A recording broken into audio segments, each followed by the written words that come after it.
Connaissance contre maturité. C'est ce que nous allons approcher ensemble aujourd'hui. Même s'il y a beaucoup de similitudes entre la connaissance et la maturité, il y a une véritable opposition. Il y a des choses qu'on a compris, qu'on commence à vivre, et il y a des choses que l'on sait. On est capable de les expliquer. On est capable de relever les défauts même chez quelqu'un qui ne vit pas les choses que l'on connaît, sans pour autant les vivre. La Bible nous présente tellement de choses, mais ce n'est pas qu'une connaissance intellectuelle, ce n'est pas qu'une connaissance, on va dire, vis-à-vis de nos relations, à travers Dieu, avec nos prochains. Ce n'est pas simplement des mots, mais c'est une vie tout entière. Quelque chose qui ne s'écrit pas seulement, mais quelque chose qui se vit. Vous pouvez prendre dans le livre de Jean chapitre 5 à partir du verset 39. Jésus est en train de parler à une catégorie de personnes qui connaissent la Bible, qui la lisent. Et il va dire ceci: vous étudiez avec soin les Écritures. Ça veut dire que Jésus reconnaît que ces hommes-là sont des hommes de lecture, des hommes qui ont cherché des choses dans la Bible. Regardez ce qu'il dit: vous étudiez avec soin les Écritures. Pour quelle raison? Parce que vous pensez avoir en elles la vie éternelle. Vous savez qu'on ne touchera pas le ciel de la manière qu'on a décidé, et on ne vivra pas le ciel de la manière qu'on a décidé. Mais il y a un plan qui a été défini par Dieu. Regardez ce que Jésus dit. Vous étudiez avec soin les Écritures, c'est une réalité. Parce que vous pensez avoir en elles la vie éternelle. Or, ce sont elles, les Écritures, qui témoignent à mon sujet. Il dit pourtant, vous ne voulez pas venir à moi pour avoir la vie éternelle. La Bible ne nous présente pas la Bible pour connaître seulement la Bible. La Bible nous présente Dieu, son caractère, sa personne, qui il est, ses ordonnances, ses volontés, afin qu'on puisse vivre avec lui. Dieu ne nous demande pas de devenir des adorateurs de la lettre, mais il nous présente la lettre comme étant un modèle pour devenir des adorateurs en esprit et en vérité du Père des Lumières. Et on peut obtenir ces choses, réaliser la faveur de Dieu à travers notre relation avec Jésus. Parce que Jésus est venu comme un modèle parfait sur la terre pour nous présenter le ciel. La Bible nous amène à Jésus, Jésus nous amène à Dieu. Et c'est important de considérer ces choses. C'est qu'on peut connaître toute la Bible sans pour autant connaître Jésus. J'aimerais dire quelque chose sans choquer personne. Connaître la Bible est insuffisant. Oui, toi qui m'écoutes, je te le redis, connaître la Bible est insuffisant. C'est connaître Jésus. Amen. Amen. Dis Amen. C'est connaître Jésus qu'il nous faut. La connaissance générale de la Bible ou de l'œuvre de Dieu peut s'acquérir de deux façons. La première des façons, elle peut s'acquérir avec le temps, où on fréquente les églises, on commence à rentrer dans certaines formes de prière, on connaît les pasteurs, on connaît les adresses des églises qu'il y a à côté de chez nous, on peut avoir une communion avec les frères, avec les sœurs, avoir une compagnie, connaître les séminaires, connaître les conférences, connaître les conventions, connaître les bons coups spirituels. Et avec le temps, avec les mois, avec les années, on a une connaissance générale de ce que dit la Bible et de l'œuvre de Dieu. Et la deuxième façon d'obtenir une connaissance générale, c'est aussi avec notre travail, notre intelligence et nos compétences. Mais j'aimerais vous dire que la vraie connaissance, je parle de la vraie connaissance, qu'on va définir, écoutez bien, comme étant la maturité, ce n'est pas une affaire de temps. Non. Le temps n'arrange rien. Le temps, parfois, est une bonne excuse, non pour régler le problème, mais pour le repousser. Mais tôt ou tard, il faudra l'affronter.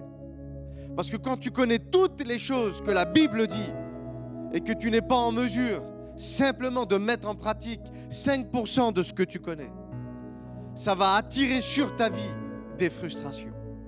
Mais je prie que dans le nom de Jésus, à partir de cette prédication, tu réalises qu'il y a une véritable différence entre la connaissance qui va être liée au temps, la connaissance qui est liée à tes compétences, la connaissance qui est liée à ton intelligence, avec la maturité, alléluia, qui est une grâce et une faveur que Dieu nous accorde. La maturité n'est pas quelque chose qui vient, non, avec le temps. Dans le monde naturel, oui, mais dans le monde spirituel, ce n'est pas comme ça. La maturité dans notre relation avec Dieu est simplement, écoute bien, oui, je te le dis, une affaire de choix. Ce n'est rien d'autre qu'une affaire de choix. Tout s'obtient par la foi dans ce que Dieu a dit de nous ou dans ce que Dieu a refusé. Parce que Dieu refuse qu'on devienne certaines personnes ou certains types de personnages. Que quand Jésus nous regarde, il ne nous voit pas comme des pharisiens qui ont les clés de la maturité, de la vraie connaissance dans les mains, où nous ne sommes pas rentrés nous-mêmes, et à cause de nos mauvais choix, qu'on va faire en sorte que ceux qui voudraient y rentrer, ils n'y rentrent pas. Ah Dieu, accorde-nous ta grâce. Alléluia. Je peux connaître la structure d'un mouvement d'église sans pour autant être un véritable chrétien. Je peux connaître le nom d'une voiture. Je peux connaître la puissance du moteur. Savoir quelle huile doit aller dedans. Sans savoir conduire la voiture. Je peux connaître tout au sujet d'une personne. Ce qu'elle est, ce qu'il est, ce qu'elle aime, ce qu'elle n'aime pas, sans pour autant connaître la personne. C'est ça la différence entre la connaissance et la maturité. Et il faut faire attention parce que la connaissance nous conduira tôt ou tard à l'orgueil. Que ce soit de manière inconsciente ou de manière consciente. Alors que la maturité, amen, nous conduit à l'humilité. Et le salaire de l'humilité, alléluia, c'est la gloire de Dieu. C'est de reconnaître que tout vient de lui. Que rien de ce qui n'a été fait sans lui. Mais tout a été fait par contre pour un but. Et quand on considère qui nous sommes, nous, êtres humains, hommes, femmes, sur la terre, nous sommes la couronne de sa création. Nous avons été créés pour être aimés. Et à travers notre naissance naturelle, Dieu nous a donné la capacité et les compétences, amen, de pouvoir devenir des hommes et des femmes spirituels, rentrer dans la dimension de Christ, où la nouvelle création a déjà commencé. Mais pour qu'elle continue, il faut décider et accepter de rentrer dans la vraie connaissance qui est la maturité. Alléluia. Si c'est à toi que je parle, peu importe où tu es, tu me dis amen. Dis amen plus fort, je ne t'entends pas. Vous savez, quand Dieu est là, les choses bougent. Alléluia. Alors que quand la connaissance est là, c'est les lèvres qui bougent. Ah. La connaissance, elle t'élève.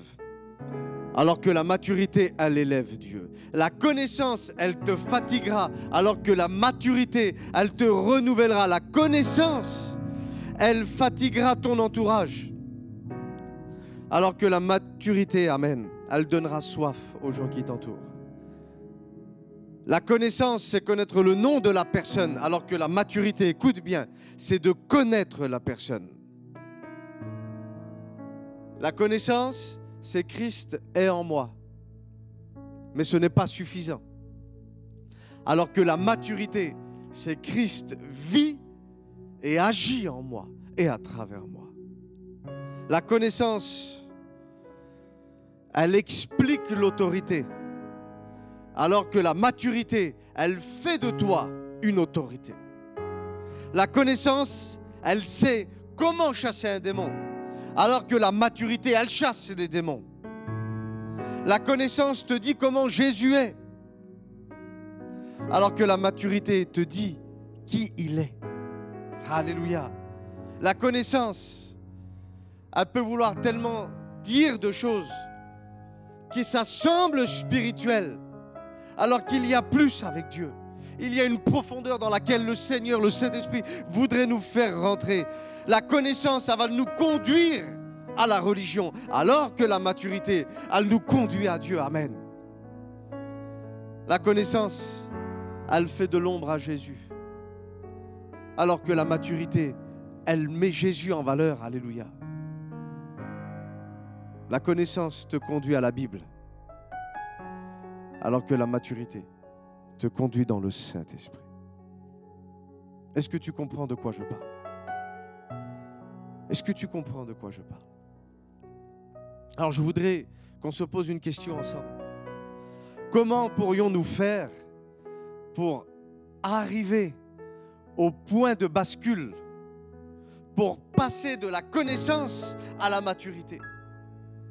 Parce que souvent nous avons engagé une relation sincère avec Dieu et on s'aperçoit qu'il y a tellement de choses que la Bible dit et que je ne vis pas. On lit des livres où on voit tel homme de Dieu, telle femme de Dieu vivre des choses. Et puis il semblerait que pour nous, ça sera toujours impossible. Alors que la Bible le dit. C'est les versets favoris des prédicateurs. Celui qui croit verra la gloire de Dieu. L'auditoire dit Amen. Mais il ne se passe pas grand-chose. Dieu aurait-il changé? La Bible dit que Jésus-Christ est le même hier, aujourd'hui, éternellement. Mais le souci, c'est que nous sommes en mesure d'expliquer qu'est-ce que Jésus a fait hier, du temps des apôtres. On est capable de prêcher qu'est-ce que Jésus fera demain. Il revient sur les nuées. Mais qu'est-ce que Jésus fait aujourd'hui? Et la puissance, la simplicité et l'autorité qui se dégageaient du temps des apôtres et qui va se dégager dans son retour.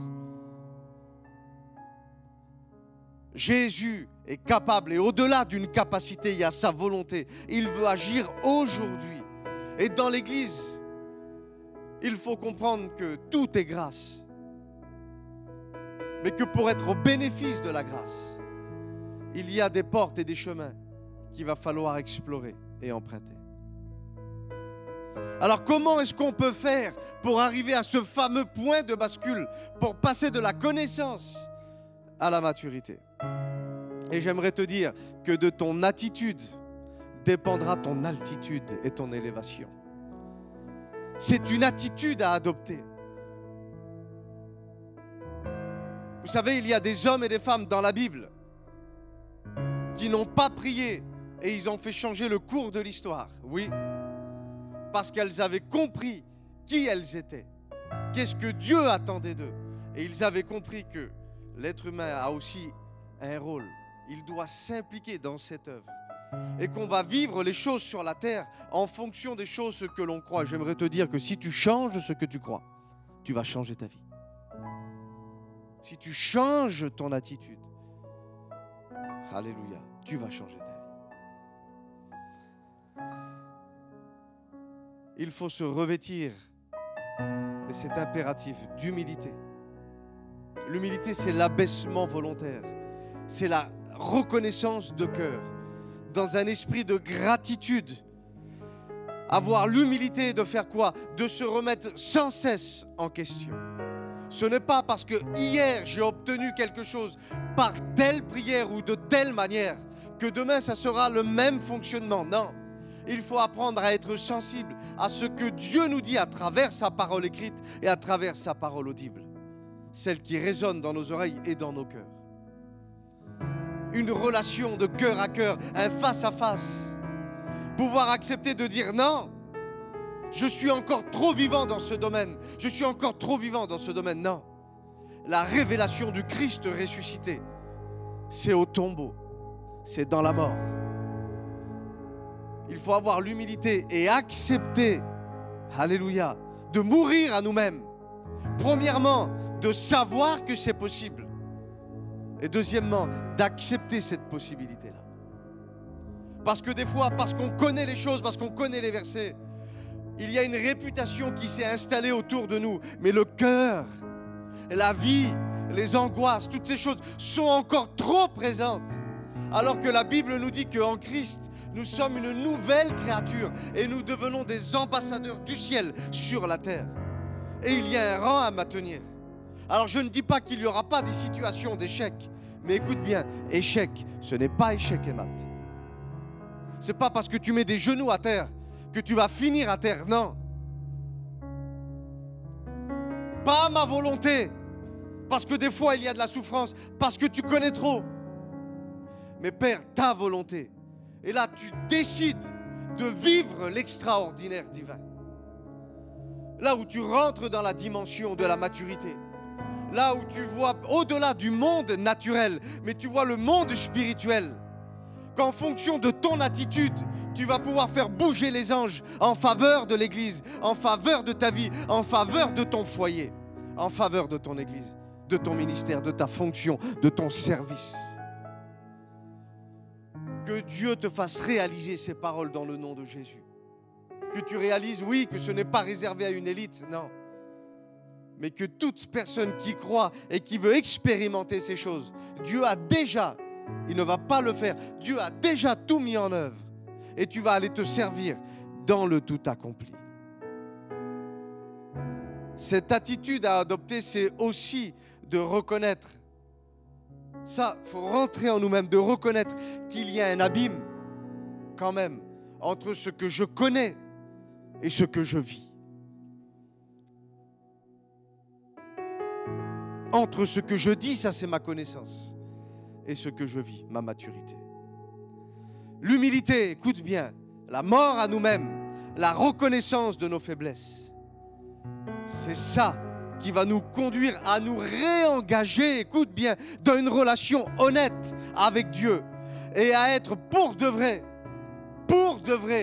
écoute bien, je te le redis, pour de vrai à l'écoute du Saint-Esprit et d'entrer dans l'obéissance, dans la véritable obéissance. Le mot obéissance, on peut le traduire et le définir de plusieurs manières.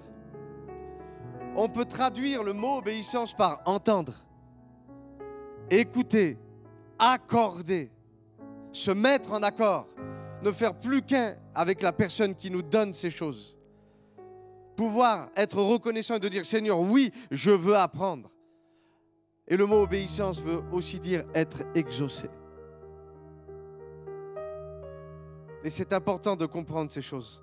C'est que l'obéissance en réalité est composée de deux choses.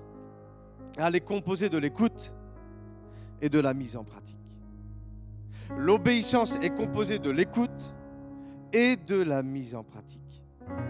Donc il y a une invitation aujourd'hui, toi qui m'écoutes, ne te déconnecte pas. Toi qui m'écoutes, il y a une invitation aujourd'hui à passer à l'action. À passer à l'action. Montre-moi tes œuvres et je te dirai si ta foi est bonne.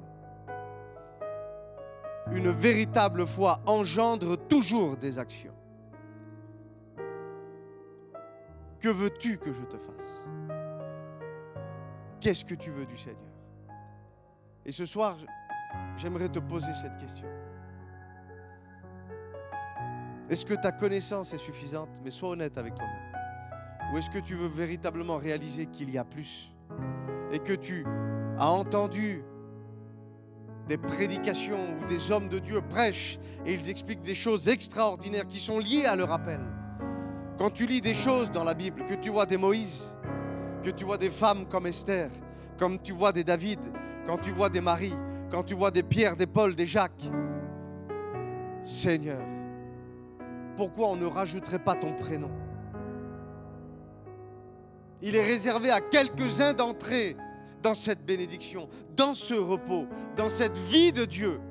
Et c'est le livre des Hébreux chapitre 4 qui nous le dit. À tous ceux, écoute bien, qui auront cru? Que c'est beau la Bible, que c'est beau l'Évangile, que c'est beau d'être honnête avec nous-mêmes et de dire non. Et c'est ce que je t'invite à faire ce soir. Non, je suis dans la connaissance et je ne suis pas dans la maturité. Mais à partir de ce soir, Seigneur, je veux me connecter au son de ta voix afin de pouvoir véritablement entrer dans cette maturité. La Bible dit, considérez-vous comme morts. Ça veut dire que c'est une action qui est déjà faite. Et ça te libère. Parce que la Bible dit, Jésus a dit quelque chose. Tout est accompli. Il n'y a plus rien à faire. L'œuvre est parfaite. Il n'y a rien à rajouter. Simplement de croire et d'obéir, d'avoir l'humilité, cette action de gratitude et de reconnaissance dans nos cœurs, qui va faire en sorte que Dieu va nous prendre par sa main et nous élever. Et Dieu ne dira plus, Adam, où es-tu? Parce que tu seras à la place où tu dois être, dans la maturité. Dans la maturité. Alléluia. L'obéissance n'est pas une foi audible, mais elle est une foi visible. L'obéissance, ce n'est pas je sais, mais c'est je fais. L'obéissance, ce n'est pas dans la tête, c'est dans les actes. Alléluia. C'est à toi que je parle là où tu es, tu dis Amen. Alléluia. Dis Amen plus fort. Amen. La maturité fait de toi quelqu'un de reposé. Où les choses, non, ne reposent pas sur une connaissance intellectuelle, mais sur une relation de cœur à cœur avec lui. Où en réalité ta paix et ta joie ne dépendra plus jamais des circonstances, mais simplement de ce que lui, il est en toi. Christ en nous, l'espérance de vivre la puissance de Dieu, la gloire de Dieu. Cette présence manifeste. Alléluia. J'ai pendant longtemps cru que ma connaissance faisait de moi quelqu'un de mature. Alors qu'en réalité, ce n'était pas la vérité. On peut chercher, on peut s'interroger, on peut connecter avec des serviteurs de Dieu qui ont un ministère, qui vous apportent des connaissances, où on va traduire dans l'hébreu, dans l'araméen, où on va dire en grec c'est de telle et de telle manière. Et ça apporte une forme de réjouissance, mais qui va durer un temps. Et quand on est chez nous face à des situations, face à des problèmes, on s'aperçoit que notre connaissance en réalité, elle est inefficace contre les puissances des ténèbres, contre les incrédulités, les fardeaux qui viennent sur vous, les situations à gérer. Non, ça ne suffisait pas. Et je me rappelle qu'un soir, je me suis mis chez moi et j'ai prié le Seigneur.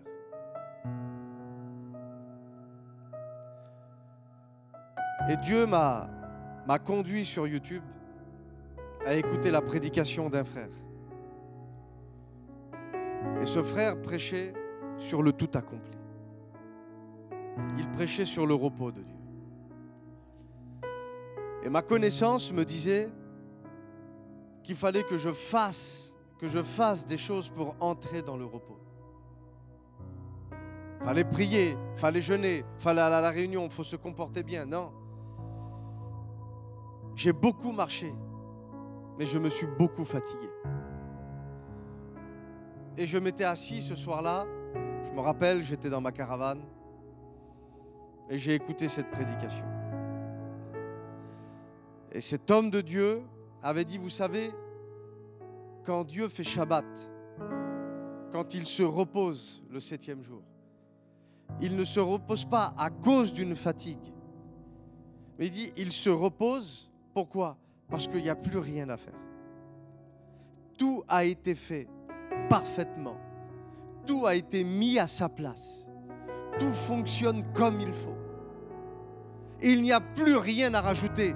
Donc ça ne sert à rien d'être encore dans l'activité. Et quand il disait ces choses, ces paroles étaient en train d'entrer dans mon cœur. J'étais en train de faire un face-à-face avec le Saint-Esprit. Et cette parole venait, tel il est, tel nous sommes. Jésus n'est pas une pièce unique en soi. Mais la Bible dit qu'il a été le prototype, le premier-né dans le livre des Romains, chapitre 8 et verset 29. Il est le premier-né d'un grand nombre de frères. Et nous sommes la continuité.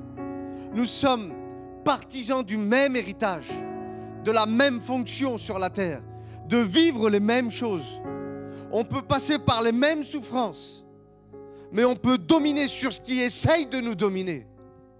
Peu importe la nature du problème. Dieu a déposé ses capacités et ce potentiel en nous, à travers la personne du Saint-Esprit. Et cet homme expliquait que quand Jésus à la croix a dit « Tout est accompli », et qu'il a dit « En toi je remets mon esprit », tout était réellement accompli. Et je me voyais dans mes faiblesses me plaindre devant Dieu, me plaindre devant Jésus. Et c'est comme si que le Seigneur me faisait réaliser à chaque fois que tu te plains, tu es en train de dire que le sacrifice de mon fils n'est pas achevé, que son œuvre n'est pas achevée, que ce qu'il a fait n'était pas suffisant. Il y a eu un sentiment de repentance dans mon cœur qui m'a conduit dans l'humilité, où j'ai reconnu que ma connaissance en réalité ne m'a mené nulle part. Mais ce que Dieu voulait de moi, c'est que je devienne un homme. Ce que Dieu veut de toi, c'est que tu deviennes une femme. Ah, que ces paroles rentrent dans ton cœur, que tu réalises qu'il y a plus que ça. Non, ce n'est pas dans le monde. J'étais en prison et aujourd'hui je suis chrétien, je suis en sursis. Non, tu es libre.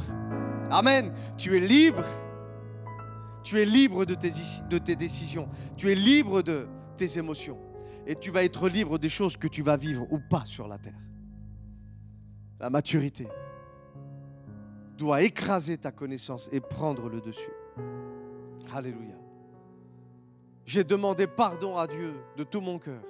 Et depuis ce jour-là, à travers la parole qui est sortie de la Bible, qui est rentrée dans la bouche de son serviteur, elle est venue s'imprimer sur les tables de mon cœur. Je suis devenu à partir de ce jour-là un homme nouveau. J'étais déjà né de nouveau, mais mes pensées n'avaient pas été renouvelées. Et c'est ce que nous avons besoin, que nos pensées soient renouvelées dans le nom de Jésus. Qu'elles soient renouvelées dans le nom de Jésus. De passer de la connaissance à la maturité à travers l'humilité, à travers l'obéissance, à travers nos croyances, à travers la reconnaissance et la décision, oui, de mourir à nous-mêmes, parce que c'est un choix. Amen. Depuis ce jour-là, j'ai véritablement expérimenté le repos. Où je ne fais plus les choses pour obtenir le repos, mais parce que je suis dans le repos, je peux avoir un service, amen, efficace pour la gloire de Dieu. Mon écoute et mon approche de la Bible est devenue quelque chose de complètement différent par rapport à avant. Amen. J'ai une vraie foi dans ce que la Bible dit.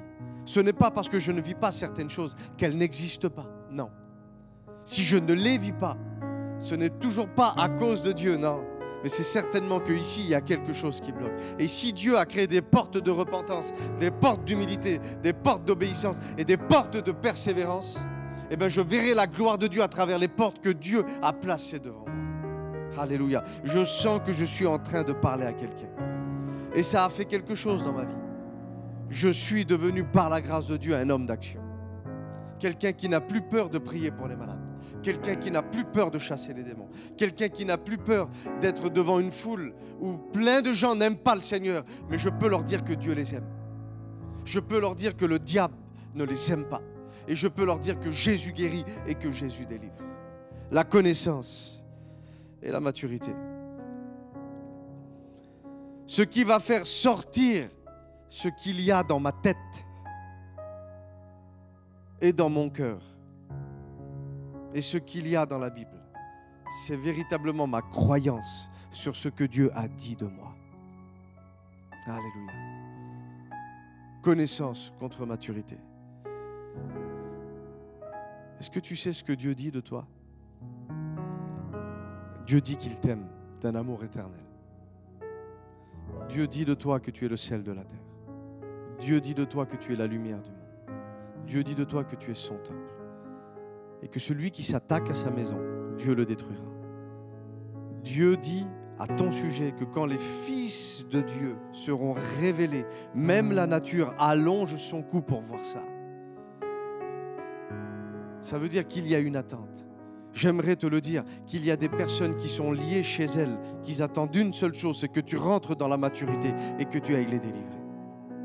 Il y a des gens qui sont dans des souffrances énormes, qu'ils attendent que toi, ma sœur, tu te lèves et que tu vas témoigner de quelle manière Dieu t'a consolé, comment Dieu t'a rétabli, comment Dieu t'a restauré. J'aimerais te dire, toi, que Dieu appelle à prêcher, qu'il y a des foules qui attendent que tu puisses prêcher l'évangile, que tu puisses leur dire que Jésus revient et qu'il y a une destinée dans le ciel, mais qui commence sur la terre. Alors je te laisse avec cette question. Connaissance ou maturité?